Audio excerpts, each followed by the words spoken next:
क्या भगवत आश्रित हो करके आप अगर मनमानी आचरण शास्त्र विरुद्ध करते हैं तो आपका मंगल हो सकता है? शास्त्र विरुद्ध आचरण करने वाले का कभी मंगल नहीं होता, इसलिए सावधान। देखो,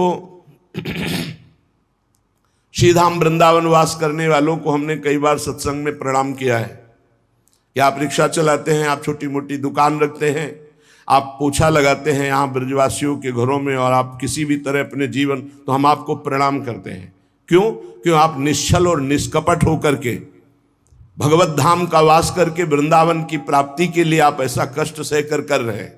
लेकिन इसमें छल कपट नहीं, इसमें तिलक कंठी और वेश का दुरुपयोग नहीं। इष्ट और गुरु को गाली पड़ेगी, तुम्हारे सब पुण्य नष्ट हो जाएंगे। सात्विक वेशभूषा का हमने आदेश किया है कि आप अपने घर में पैंट शर्ट पहन सकते हैं। सात्विक वेशभूषा का आप सम्मान करें। आपके द्वारा कोई वार्ता, कोई चेष्टा, कोई ऐसी करनी हो जाए तो आपके इष्ट और गुरु को गाली मिलेगी। आप इस पर सावधान रहें। आपके इष्ट और गुरु आपका हित कर रहे हैं, आपका हित नहीं। वनवास कर रहे हो, आप वनवासी वेशभूषा में रह सकते हैं। आप वनवास वृंदावन में आप सेवा कर रहे हैं, आप कर सकते हैं। आपके गले में पड़ी होगी गुरु की लॉकेट, आपके मस्तक पर श्री जी का चरण चिन्ह, आप कंठी धारण किए हुए हैं, तो आपको शांत, सौम्य, गंभीर, प्रिय बर्ताव करना है। अशांत और निगेटिव व्यवहार करने वाले पर भी आपको शांत और सकारात्मक भाव, कोई बात नहीं, आप जा सकते हैं।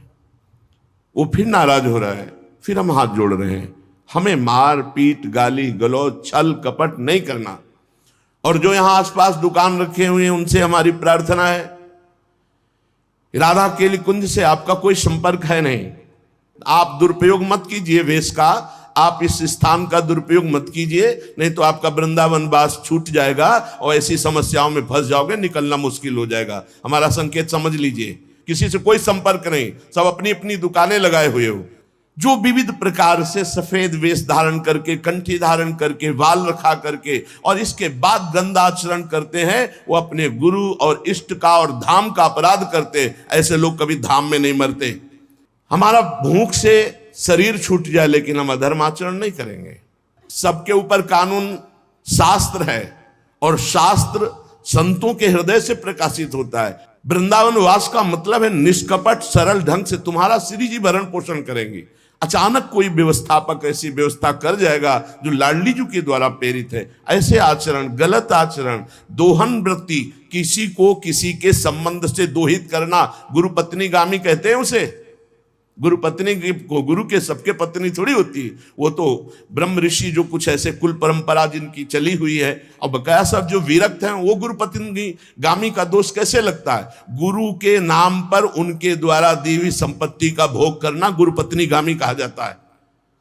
श्री जी के द्वारा व्यवस्था होना, गुरु जी के द्वारा व्यवस्था होना एक अलग चीज है।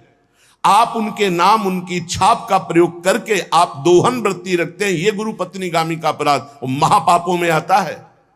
इसलिए सब कोई सावधान होकर वृंदावन वास करो।